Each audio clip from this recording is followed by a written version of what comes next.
All right, we're off. Awesome. Quintin, mate, welcome to the Agent Academy podcast. Thank you very much for having me. Mate, for anyone that doesn't maybe know you or your brand or where you work, would you be able to give a little introduction to yourself? Yeah, sure. So I'm Quintin Havenga. I'm associated with a company called Ray White. I cover pretty much the coastline here from Mount Maunganui down to Pukahina. I'm also part business owner for Ray White Pukahina and a new endeavor we just about to launch in Te Puke. And I also associated with Ray White Peppermore. Awesome. Yeah. And what were we doing before real estate? I think all my jobs before real estate kind of led up to me becoming an agent. So predominantly my background is in sales. I'm obviously South African, if you can't pick up on the accent. My career started in the corporate world working for a brand selling office automation. And I was quite successful doing that for about 12 years and back in South Africa. And then I moved over to New Zealand, and it was during very tough times, this 2008. It was pretty hard to get re-established here, coming from a successful background. And tried several jobs, tried to become a apprentice builder, hammerhand, sales, and then I ended up with a media company who I worked with for 5 years, selling radio advertising. And then I met a couple of business owners in real estate and said, you should be in the wrong job, you should consider real estate. And kind of never really listened until the penny dropped one day. Greg Purcell, my partner, he came to me and he said to me, Quinn, you're definitely in the wrong game. You should definitely explore a career in real estate. And took a few key points away from him. But I think essentially what he offered me at the end of the day was a career. And I'm glad I followed their lead on it, because I'm not sorry it brought me to where I'm here today. Totally. And so real estate wasn't on the radar at all. It was just, multiple sales jobs. And then you probably heard from a real estate agent to do real estate. And was your initial thought like, no way? Yeah, absolutely. I'm a surfer, I fish, I'm a family man. When they proposed the idea of real estate, I was like, working weekends, no way, I want to surf and that. But yeah, like I said, I was kind of at the end of the road with my career at the media industry, and I was just not happy. I wasn't being my true self, and I always knew I was, destined to something greater where I can use my personality. And yeah, and literally all I needed was an opportunity, and I never realized how different real estate was, because the way it was sold to me was not what it turned out to be at the end of the day. So, but like I said, I was at the end of the road and I had no other choice. But I knew that the guys or the people that I looked into at the time who were successful, I knew the rewards was there. They were successful. Financial rewards is obviously very appealing. And I decided just to take the leap and went all in. Yeah. And did you pick up real estate quite fast in your first 12 months? Did you start as an associate, straight in the deep end? What did the first 12 months look like for you? Yeah, first 12 months, man. Talk about the first 3 months. I remember going through all sorts of promotions, because it was very clear early in the beginning that it had nothing to do with houses. And it was a mental block to me. Like, how am I going to get established? So anyway, I had a good mentor who gave me some good advice. And what I remembered clearly in that first 3 months was unlearn what you perceive about real estate and just listen to the experts and go hell for leather. And I guess that was my success. But with the nature of the personality I have, I'm very driven. I don't take no for an answer. And I think that is what my success was based on. I was just relentless with the idea of gaining more data, because without data, real estate in real estate. You're not much, So it was just that concept that I had to understand, that I've got to get out there and I've got to meet people. If you don't talk to people, you're not going to get anything to work with, let alone trying to ask them if they want to buy or sell a house of you. But yeah, after 3 months, I had no PA. It was just literally, here's a telephone book, here's some guidelines, and door knocking became part of my life very quickly. I had to adapt because in those 3 months, as I said, the mentor was basically, look, you can go on a marketing spree and nobody will know who you are. You need to start from the ground up. You need to go and sell yourself. So you need to find an area and people need to know who you are. You need to build trust. And when the penny dropped, when I realized what that actually meant, I started door knocking, and that was my success. I think anybody that knows me, about my first 2 years in real estate was just knocking on doors, till splinters, and then that was my success. That was literally what I put my success on. Do you know what's quite interesting about that? You'll know these two guys being in the Ray White network. I was listening to a podcast just yesterday with Maddie Lancashire and Gavin Rubinstein, and Yeah. Maddie Lancashire was talking about his first 12 months in real estate almost being identical to what you're explaining there. It was a phone book and door knocking in New Farm in Brisbane, and it was just hustle, hustle, hustle. Do you think agents coming in maybe a couple of years ago, before everything was so dressed up on social media, where they're selling the house on the hill or they're selling the house on the water, and they're doing the agent walk through the property, and it's this beautiful home, and agents have this perception, okay, I'm going to go be a real estate agent, and that's what I do all day. When the reality is, like you said, it's like it's the splinters in the hands, it's the cold calls, it is hard. And do you think that's a bit of a misconception Yeah. for agents getting into the industry? Yeah, absolutely. The glamour part has never really appealed to me, but I'm just speaking for myself because it's not real estate. It's a byproduct. You've got to become successful, I guess, to earn that kind of profile. In my opinion, like the Gavin Rubinstein and that, I mean, those guys, they just absolutely masters of what they do. I think I'm cut from the different cloth. I'm very authentic. Yeah, I'm not one that normally appears in front of cameras and stuff like that. I've got a different approach. But yeah, absolutely. Without the knowledge of getting clients, without selling homes, you're not going to become anything. And it all comes down to what I said earlier. The door knocking thing, to me, was just something I could relate with, because when you enter the real estate industry, nobody knows who they are, nobody cares, and you're up against so many other agents and the ones that's in social as well. Because even when I started back then, video and all that kind of stuff started making an appearance, and I just decided to go the old-fashioned way, the way that I believe I could cut through to people and have a face-to-face. And the only way I could achieve that was literally go and shake hands and physically engage with people so they could remember me, and I take the mickey out of myself while I was door knocking. I used all sorts of strategies, which was kind of memorable, But like I said, that was just the best part of my success. So anybody looking at this industry, I know there's a lot of new agents that approach me, and their perception is so skewed. And then when I explain to them the logic behind it, you can see their faces change, and they're like, oh, okay, so it actually means I have to physically go do something? Yes, you have to.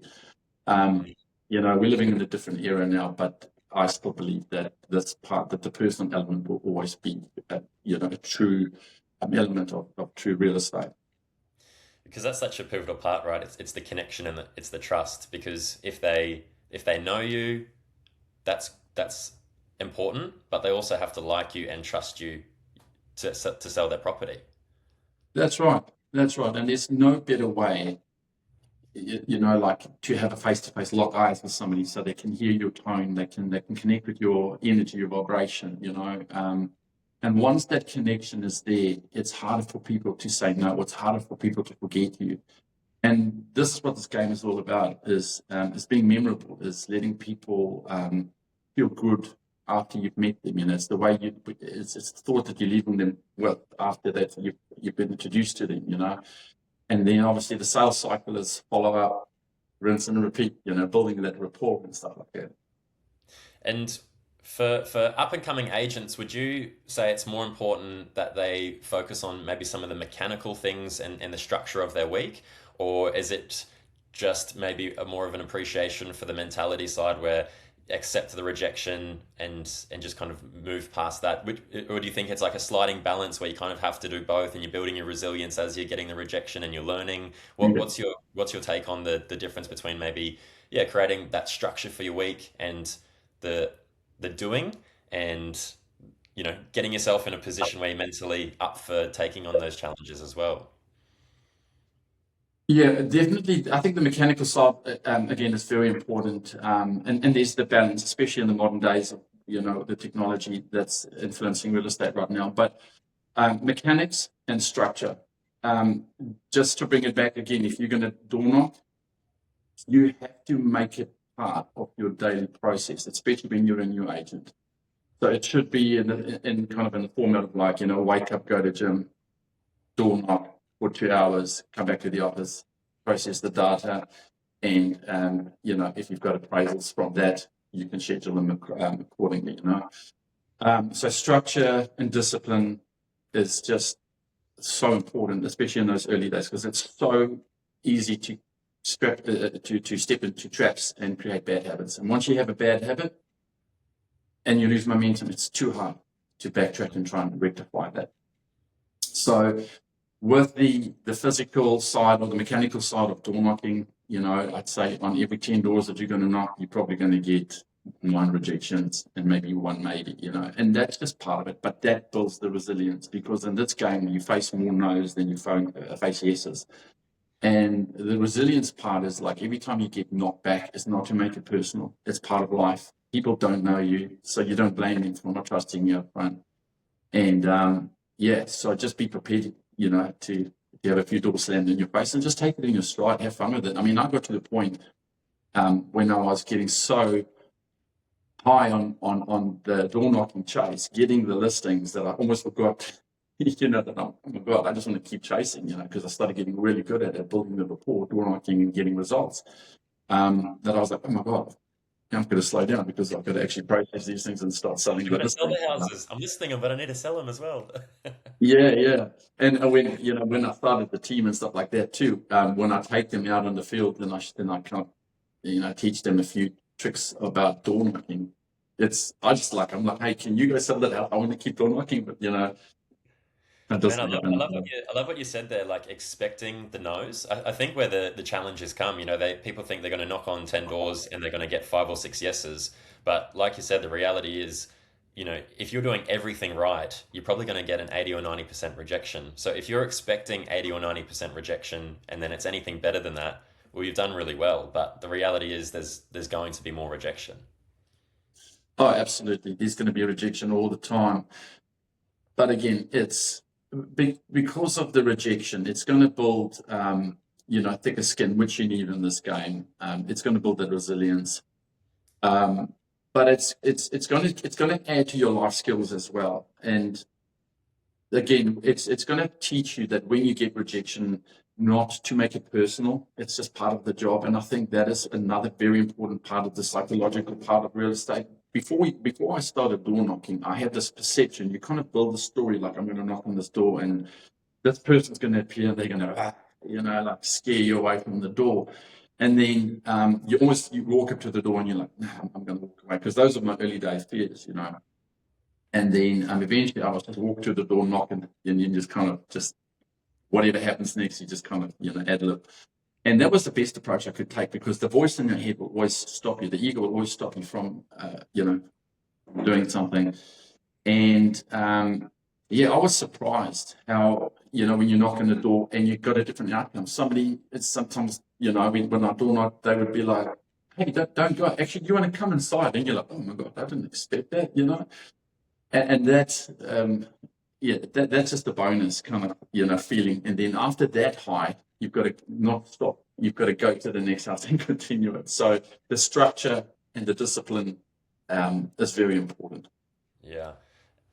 I, After speaking with a lot of top agents, I'm really starting to get a sense of those prospecting periods. They happen every day, or they're key periods throughout the week, and no matter what happens, they get done. I think the issue where agents go through these peaks and troughs in business is the fact that they do the activity and they actually do the right work, but then as soon as they may be carrying a few more listings than they're used to carrying, they go, I'm too busy to do my prospecting this week. And then when you don't do it one week, it's very hard to not do it the next week. And then, as we know, the cycle kind of finishes. And after 3 months, they're left with a handful of listings and they're having to go back and prospect. By the sounds of it, you're saying, you need to lock in those 1 or 2 hours every single day. And regardless of how busy you are, that action still happens. And if someone says, can you come in for an appraisal at 9 a.m., you say, no, I can't because I'm busy, because that has to be scheduled in your calendar. Because if you don't make it happen that day, you won't make it happen in the future. Is that what you're kind of getting to? Like, it has to be locked in there regardless. It has to be a lot of discipline. I mean, I think every agent can be honest and say, look, it never happens exactly in that sequence. Accountability, when you decide to get into real estate, effectively you're running your own business. So you can only blame one person and yourself. That is the mentality I adopted. So I just knew that, the rule is kind of like, I know people have 10 call 10 people before 10, that kind of rule and stuff like that. And you kind of subliminally take that in, and then you try and put it into practice, but life happens, our phones ring all the time. But it's the discipline to know, okay, I need to talk to people today, because if you're not talking to people, you may as well give up now. But the whole idea is to keep talking to people. So whether I do it in the beginning of the day, in the middle of the day, or at the end of the day, or at night, I've just found little strategies where I was like, okay, it's kind of like how to eat the elephant, we're going to eat it, but bit by bit. So I knew the objective at the end of the day. I needed data. I needed to be able to connect with people. I needed telephone numbers to communicate with them. So instead of going 10 people, it was kind of overwhelming in the first, 3 months. I was like, right, talk to a person a day. But like I said, I would go, okay, in my farming area, I was going to just door knock one and then see what happens. So when I door knocked one, I was like, oh, got the high. And then number two, and like I said, then it kind of just started snowballing from there. But it was a process for me. Winter, summer, it was door knocking every day for that first part of my career, forming, if you can get into these habits earlier on, it will just benefit you, because I still do them today. Like I've got a bit of a distance to travel when I go home, and I'll never get myself to just sit back and listen to music, to unwind, because I always know I'll drive past the house on my way to work, and I'm like, that's right, I've got to talk to those people. That's my connection for the day, and I will find them, or even if I've sold them a house, because you've got to talk to your database. But I have these subtle ways that I've mechanically built into my subliminal mind to know every day I still have to talk to somebody new or existing, but talk to somebody. And without fail, I'll sometimes just get a phone call and, this person phones me to come and list my house. And it's because of those little small habits that I learned in the beginning, because I may have phoned them 2-3 months ago, but they remembered it. And I was top of mind, and they were like, yeah, hey, remember you called me? That's right. Yeah, come list my house. So, yeah, it's really important. Yeah, but building that momentum and those touch points. And you touched on a little bit earlier at a stage where you started to build your team out. What did that look like for you? Did it start off with an associate, or did it start out with a PA? What did that process look like, and what does your team look like at the moment? Yeah, sure. So it was me on my own for a long time. People probably know me, Quintin, and I started just kind of generically started having people call me Team Q, because my wife Janelle, who's my partner in business as well, and in life, of course, Janelle joined me on the back of being a solicitor, saw me having too much fun, and went, oh, I want to join Quintin, and I thought it was going to be a disaster. But anyway, it was probably one of the best moves we could have ever made, us to collaborate our efforts, because we're two very different people. So Janelle joined. Know best, don't they? Well, So yeah, at that point in time, the duo was kind of born. Agents at the time, husband, wives, associates, it was kind of a new thing, but for us, it was kind of like, hey, we basically driving towards the same goal, being a husband and wife. The money goes to the same bank account, essentially. So we didn't have to work against each other. And then we got a good PA in. With the PA in came some really good, clear communicating skills that we exercised in our day-to-day practice, which really excelled us to where we were. I was probably about 3 years in at that stage, and I was already at the Ray White elite status, and we needed to ramp up because I was carrying like 12, well, between 12 and 20 listings, and it was getting really hard. I was running myself into the ground. So with Janelle coming on, we started sharing the load a bit, but like I said, we got the PA and just became a bit more professional because we had different point of views. And that's the beautiful thing about having a partnership or a team.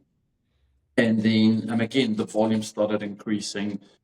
And then agents new people start approaching you going, seeing you, like what you do, have you got space for somebody else? So we then took on what I called an associate / lead generator. And the idea behind that was in this industry, as we discussed earlier, it's really hard to just nowadays join a company and give them a phone book and say go, because it just doesn't work anymore. So what I thought was get somebody in, work closely with me, do open homes, learn about the language, just rub off some skills to them. And then that person started growing, to such a point that they were with me for, I'd say about 5-6 years. And that individual learned everything they needed to learn. And my philosophy is always like, if your time comes and you become independent, or you feel when you go independent, you've got my blessings, go on. And then I feel like I've done a good job, So that's kind of what happened. So I also know that involving too many people in your brand when you are the core person or the personalities that people want to engage with, is really important for us. So when people want Quintin and Janelle, they get Quintin and Janelle. They don't get somebody else, which is not associated with the team, just to get the job done. So we're quite strict on that. But again, it's led to really good real estate and a good reputation so far. And then you can also grow too big. And once you grow too big and you add too many bows to this string to the bow, it becomes complicated, because essentially what it did for me personally is like Janelle would run her side of the business, I would run my side, but then I also at one stage overloaded myself with too many new people, and then that dilutes my energy and also my tasks for the day.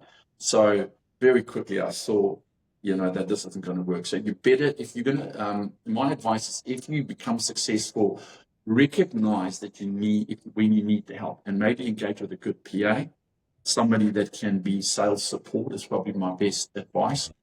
Somebody that can just help with the viewing, not necessarily do the business, but that's skilled enough, and I would recommend be licensed so that they can talk a bit of real estate with the potential buyer that they running for you at the time and stuff like it, and then bring it all home. But essentially, I'm the one that does all the negotiation and all the contracting side of things.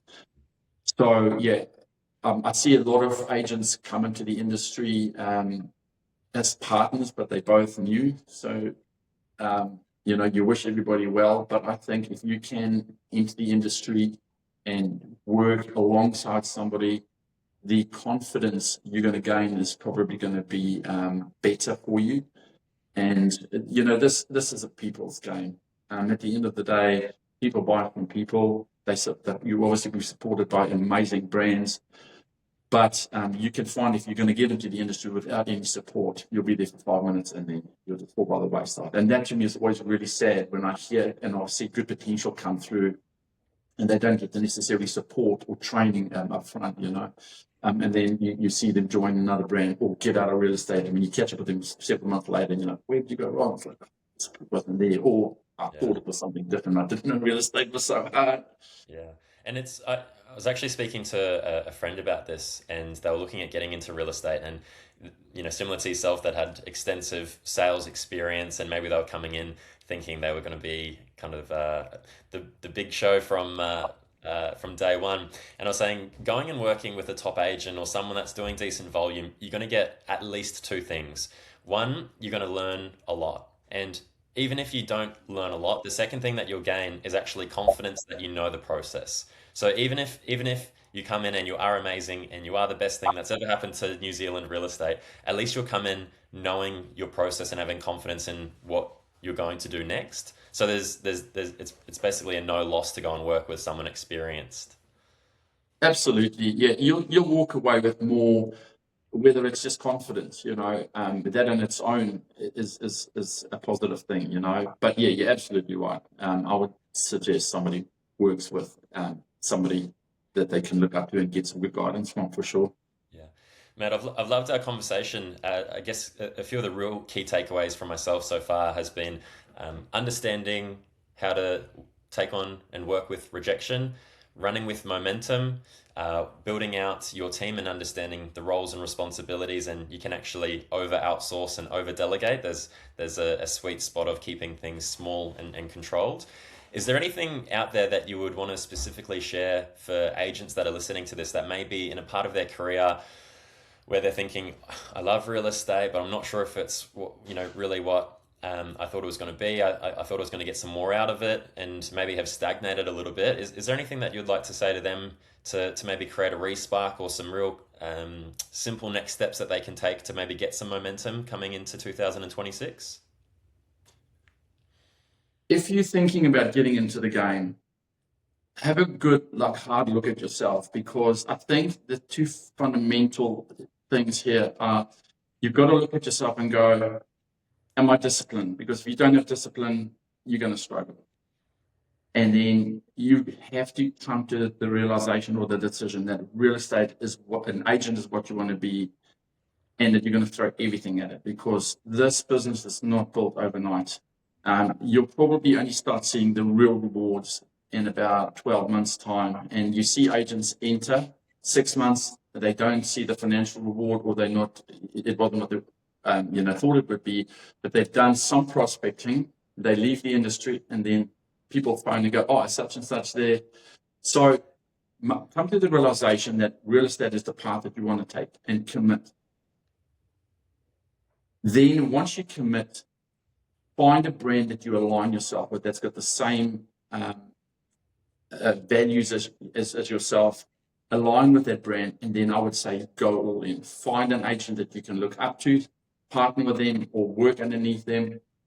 And as I said earlier in the piece, unlearn what you know and just take it all in. Because at the end of the day, you are your own success. You can put into this business as much energy and time as you want. And that's another keyword, energy. This job demands energy. If I know now what I didn't know then, I wish I got into real estate in my 20s, because when you get closer to the 50s like I am, you got to dig really deep some days, But a wonderful, wonderful industry. It becomes the drug. And if you do it right, the no's will start fueling your fire, and it'll drive you to get more yeses. And I'm passionate about everything I do, me and my team, every day. And I see it as a blessing. And I'm just, I'm still humbled to have be given the opportunity to become a real estate agent. And I still got hopefully many years in me. Mate, this has been phenomenal. I really appreciate your time, and for anyone that's listened, I'm sure they've had a bunch of gold nuggets that they can go and action. Best of luck for 2026, and mate, I'd love to be able to do this again in a couple of months or sometime next year. Absolutely. And again, thank you very much for having me. And good luck to everybody out there looking to get into the industry. Always sing out if can be of help. Happy to engage.